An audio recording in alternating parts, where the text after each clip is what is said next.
It's the week ending Saturday the 19th of October, and this is the Week Unwrapped. In the past 7 days, we've seen an 11th hour Brexit deal agreed between UK and EU negotiating teams, Carrie Lam abandoning her State of the Nation speech due to heckling in the Hong Kong Parliament, and the casting of Zoe Kravitz as Catwoman setting the internet alight. But we're here to bring you some stories that passed under the radar this week. Big news not making headlines right now, but with repercussions for all our lives. I'm Olly Mann. Let's unwrap the week.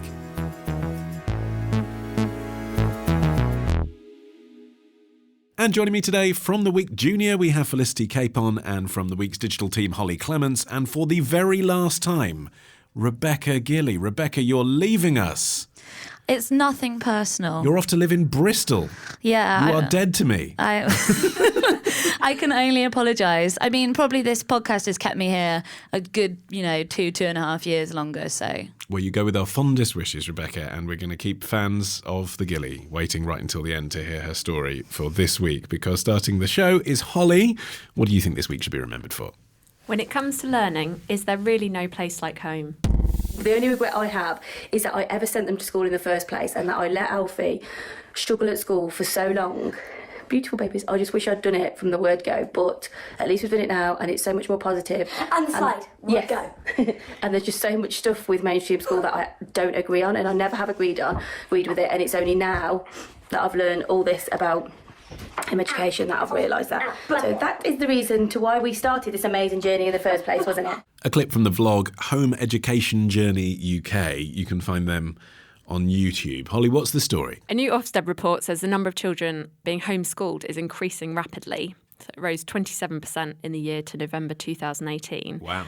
But they're raising concerns, saying perhaps it's not done in the best interest of the child. It's more because they've kind of been shunted out of school, or the school's failed them, or they're not fitting into the school. They're not doing it because the parents are explicitly wanting to do it as a positive decision. So are there examples? I mean, have they spoken to people who say the only reason we're homeschooling is because of XYZ at school? They've seen examples of off-rolling, which is when schools kind of try and persuade you to be homeschooled rather than exclude you, which is more of a formal procedure for exclusion. So parents are feeling like they have to do it. Or children with special needs are kind of being forced into home because they don't feel like the school's really providing for them. I mean, that particular point, Felicity, is the outrageous one, isn't it? You sort of understand, to be honest, if a kid is real trouble, if they've been expelled from school after school, maybe you do get to a situation where homeschooling is the only way that they're going to learn because the state can't support that level of need. But when it's special needs, as in educational needs, disability, I mean, that should be illegal, shouldn't it? Yeah, because that's really troubling. I mean, that's putting so much pressure on parents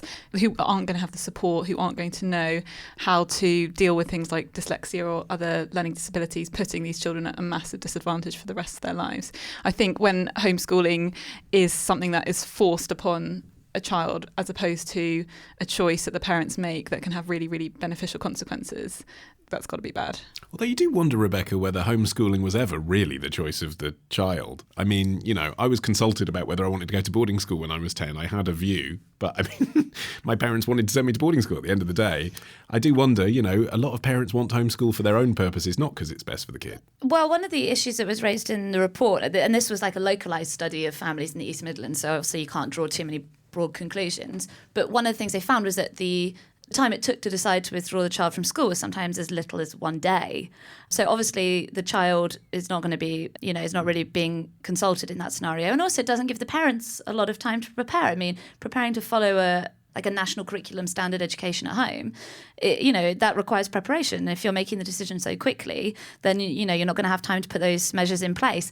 And also just one of the things about, we've talked about off-rolling, but one of the kind of strange negative consequences of the practice of off-rolling coming into more scrutiny, which is, which it should be, is that schools are very nervous about being perceived as encouraging parents to homeschool or encouraging parents to take their children off the register at the school. So some of the parents told Ofsted that they had a lot of trouble accessing classwork for their children to do at home because the schools didn't really want to be seen as doing anything that could be seen as encouraging the homeschooling because they didn't want that negative association with off-rolling. I mean, the original idea of homeschooling, I guess, Hollie, historically has been, you learn about geology by going to the seaside, you learn about biology by exploring the garden. That was the kind of sort of vaguely hippie-ish concept behind it, wasn't it? It wasn't about getting a curriculum from the school, it was about your parents taking you places. Yeah, I think there's lots of philosophy and some anti-establishment people just don't believe that the government, schools, local authorities should be the ones teaching your children. But yeah, there's obviously a big mixture of reasons why people are doing it. And I think there's some really admirable parents out there that are teaching their children possibly better than schools. I mean, it's a much smaller ratio if you're teaching your children, and you've probably got the biggest interest in your child doing well. So you're definitely going to be trying as hard as you can. But there's obviously parents that aren't, and there's some really, really extreme minority cases where people have neglected their children and they're not schooling them at all, and they've gone under the radar because they're not even registered.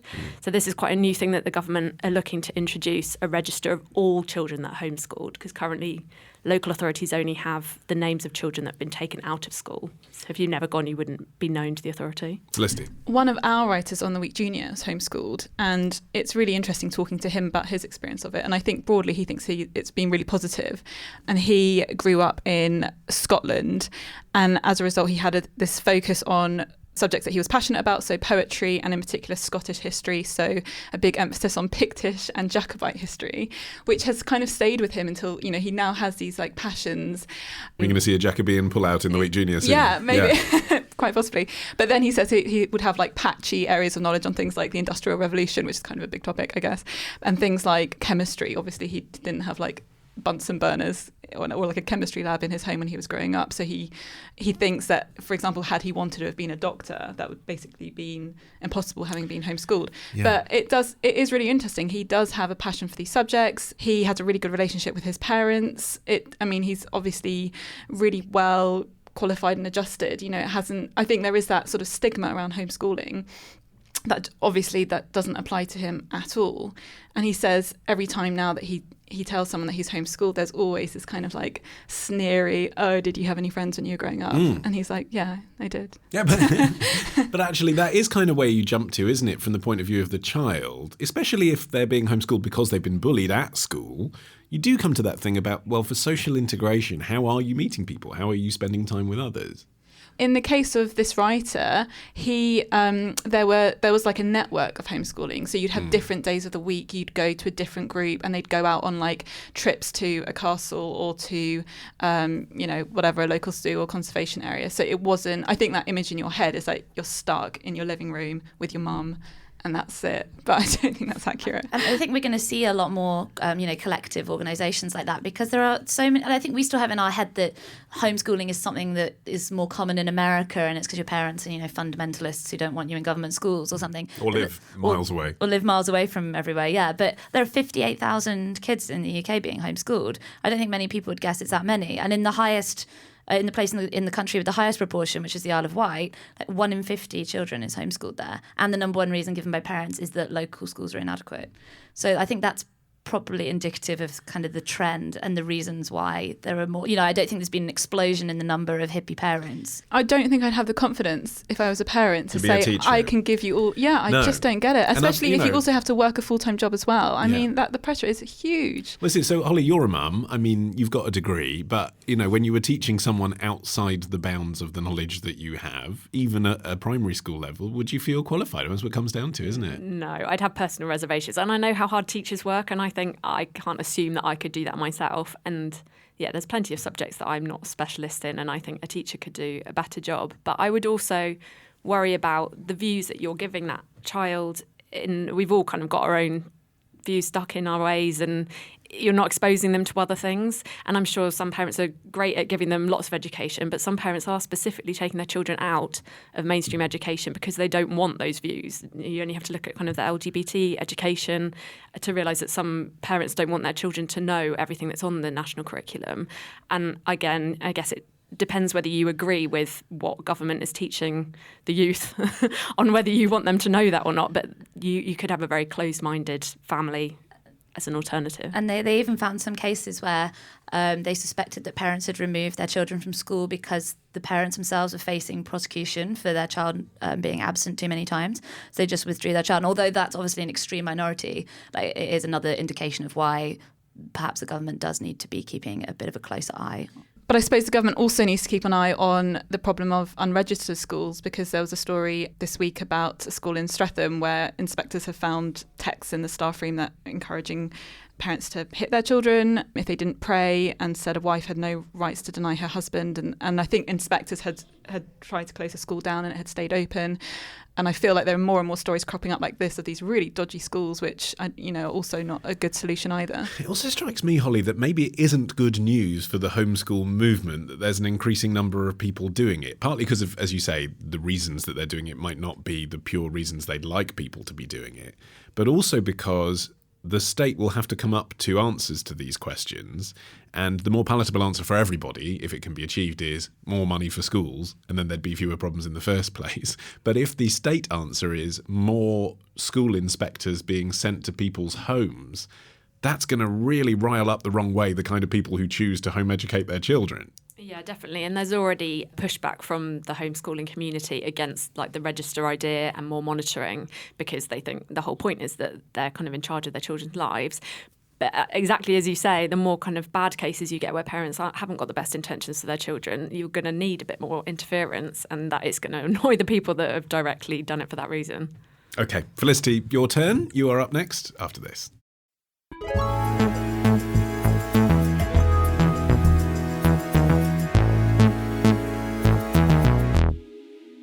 OK, Felicity, what do you think this week should be remembered for? Why AOC has once again proved she's a cut above the rest. This is the face of socialism and ignorance. Does Alexandria Ocasio-Cortez know the horror of socialism? My father was minutes from death in Cambodia before a forced marriage saved his life. That's socialism. Forced obedience, starvation. Mine is a face of freedom. My skin is not white. I'm not outrageous, racist, nor socialist. An attack ad from New Faces GOP, which aired on ABC television during the Democratic debate last month. Felicity, what's the story this week? The story is that Alexandria Ocasio-Cortez has set the Twitterverse on fire again. Well, this time it was actually a article by the Washington Times that went after her for splurging on a high-dollar hairdo. So she's been forced to defend herself after the newspaper criticised the Congresswoman for spending $300, which is about £244, on a haircut. And the article said, the self-declared socialist who regularly rails against the rich and complains about the cost of living inside the Beltway spent nearly $300 on her hairdo at a pricey salon she frequents in downtown Washington. OK. I mean, you can see why they published the story, can't you? I know that you might be about to say, well, it's not hypocritical to be a socialist and spend money on looking good for a TV appearance. But at the same time, that's a lot of money. That's not an average amount of money to spend on a haircut, is it? No, it's not a lot of money. It's not a lot of money. I don't know if you did this deliberately, Ollie, but you've walked right into the trap. Would I dare? There's like 4 women in the room all vigorously shaking their head at you. She had a haircut and also lowlights. So it was a cut and colour job. And also the thing I found amusing in the Washington Times, it said the prices of those, and it said, according to sources familiar with the salon. I was like, you couldn't just go and look in the window. It's right there on the big board. Yeah. I think it shines a light on the pink tax and the fact that women do have to spend so much more on things like this and cosmetics and everyday goods, that there is just a markup on so many products.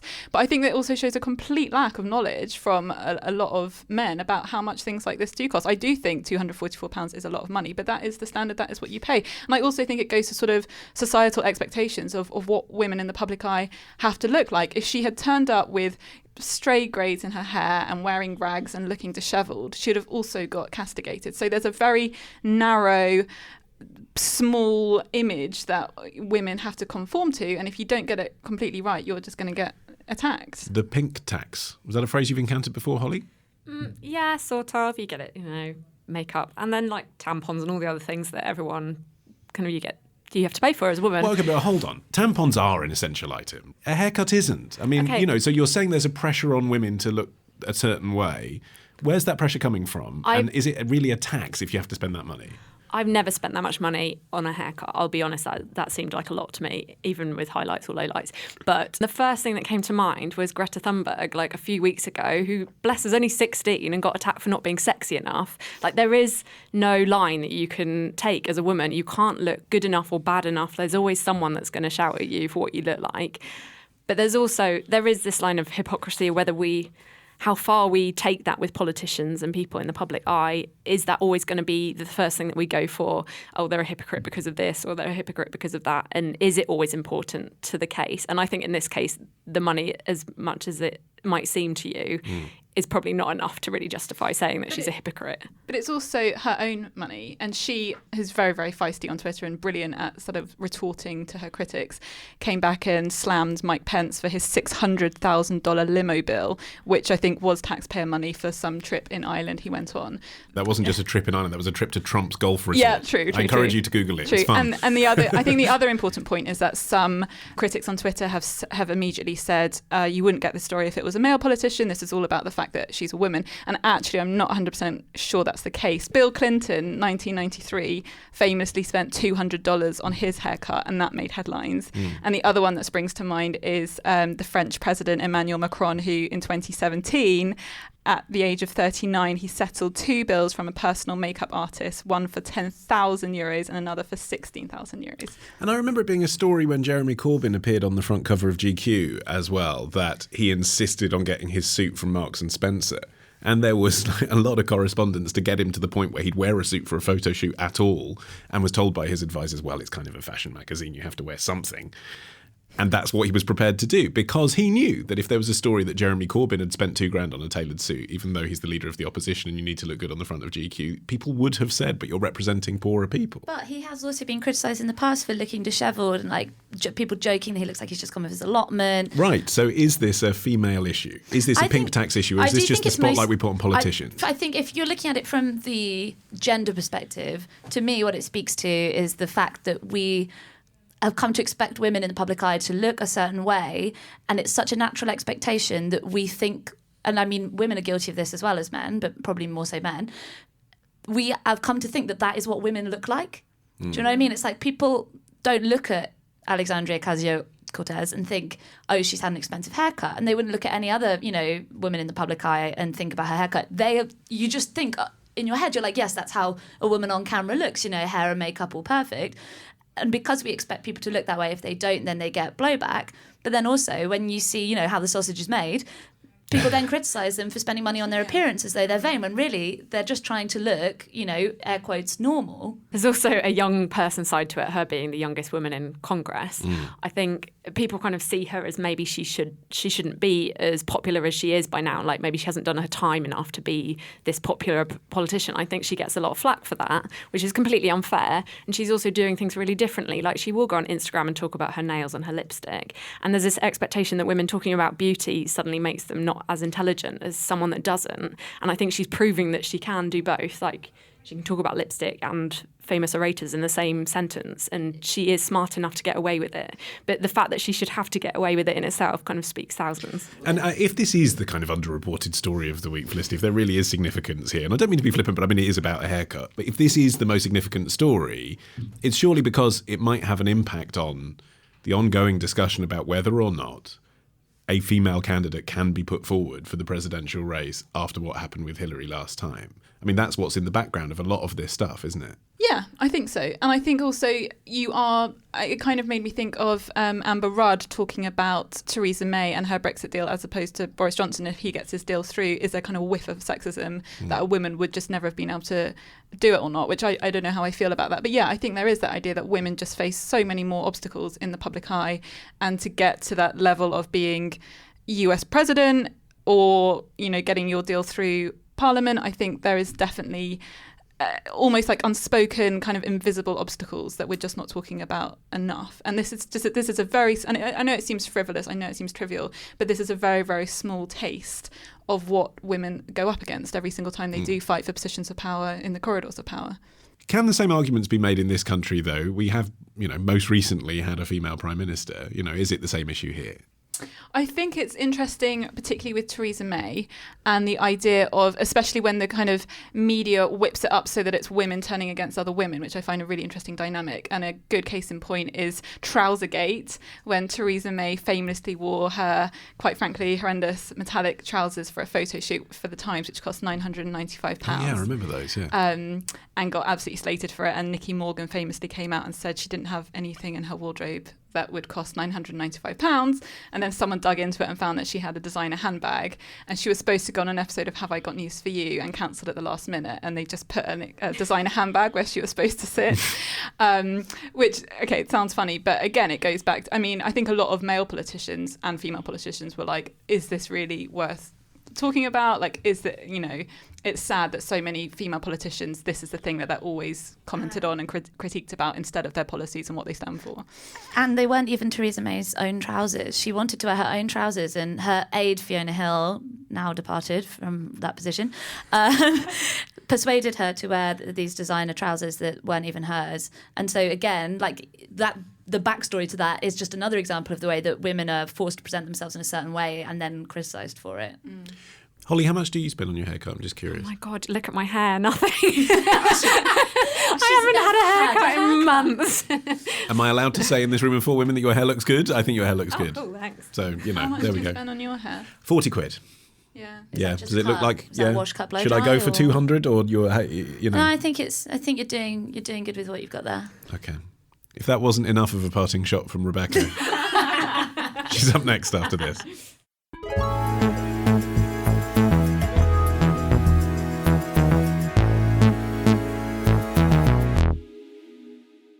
Okay, Rebecca, this is it. Your climax. 2.5 years of podcasting, and what have you learned? I've learnt that we can now get the news we want rather than the news we deserve. Gosh, Brexit, the very word. I think everyone's had enough. I think it's important to know what's going on. We can't just close our eyes to what's happening in Brexit. Sky News Brexit-free will broadcast from 5 p.m. to 10 p.m. UK time, Monday to Friday, though Sky says its main channel will continue to cover all angles of Brexit. With just days remaining before Britain's scheduled departure from the EU, the new service will be a welcome relief for some, even as others worry that the Brexit soap opera may have many, many more episodes to come. A Reuters news report there on the launch of Sky News Brexit-free, a pop-up TV channel available now, 5 to 10 p.m. weekdays on Sky Channel 523. Rebecca, what's going on? Oh, it really has been the golden age of the vox pop, hasn't it, Brexit? So Sky, I mean, we've heard people saying they're fed up of Brexit, and Sky has decided to put its money where other people's mouths are, I guess, and launch a Brexit-free version of Sky News.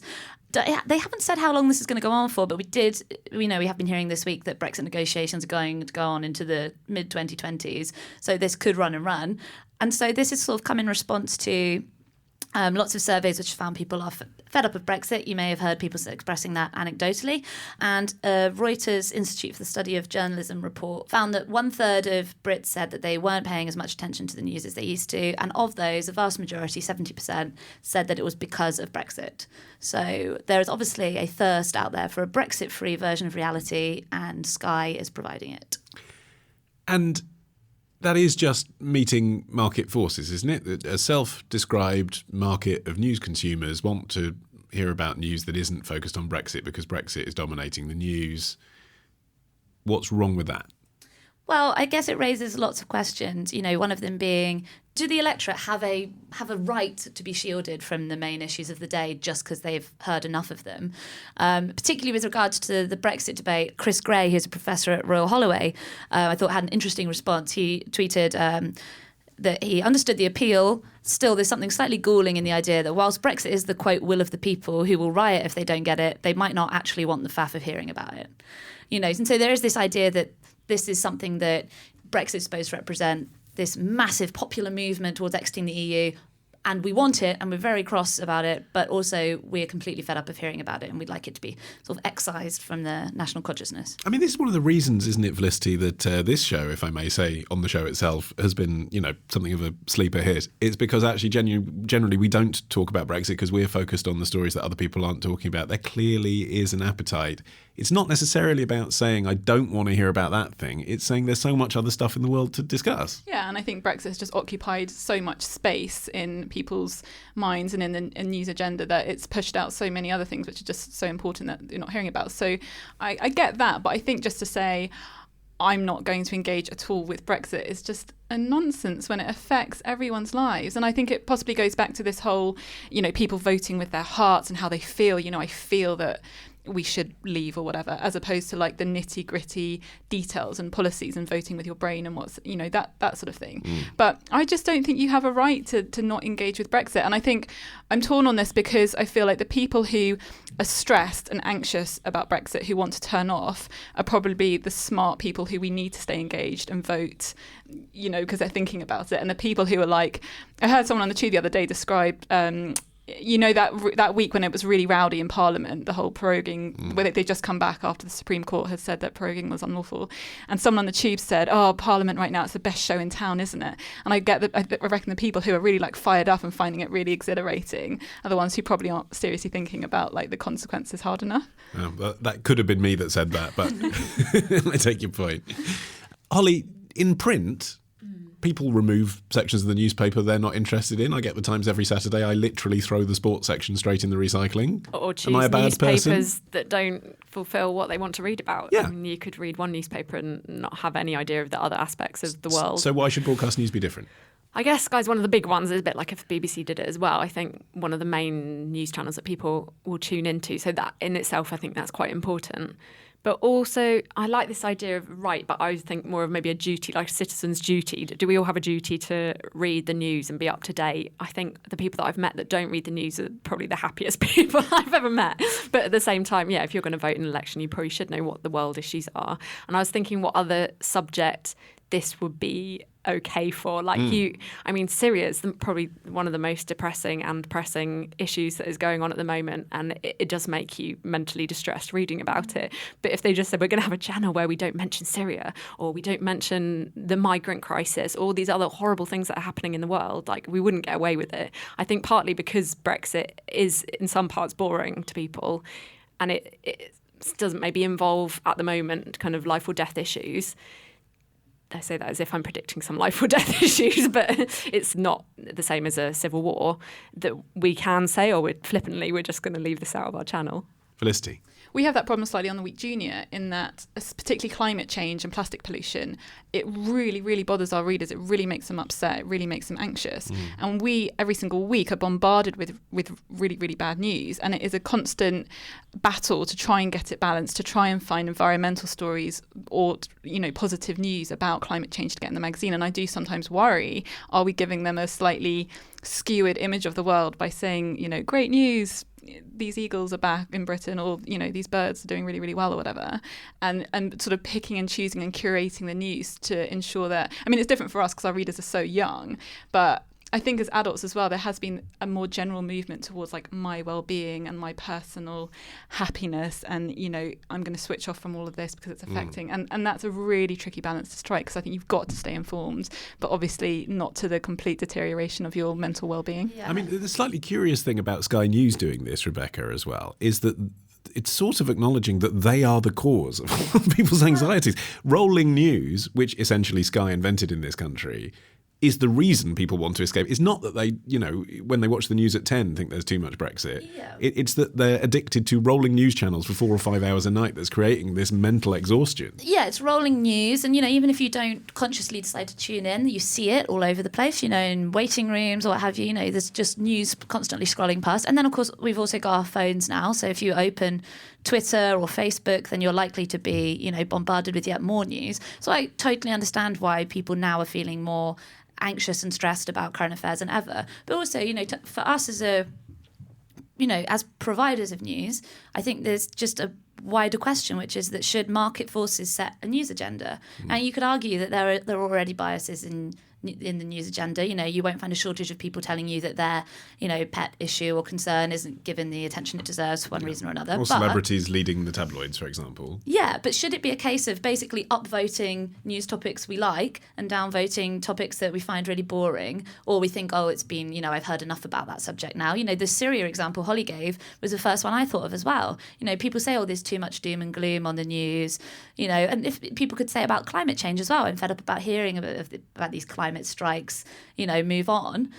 Obviously from Sky's perspective, this is a little bit of a gimmick and probably not that many people are going to seriously tune into the channel. It's more of a statement. But Safe to say Rebecca's new job isn't at Sky. But I do think it's an broader issue. Should we be presenting news to people based on what they want? They're so used to it online. We choose the media we consume from streaming services instead of what's being presented to us on TV more and more.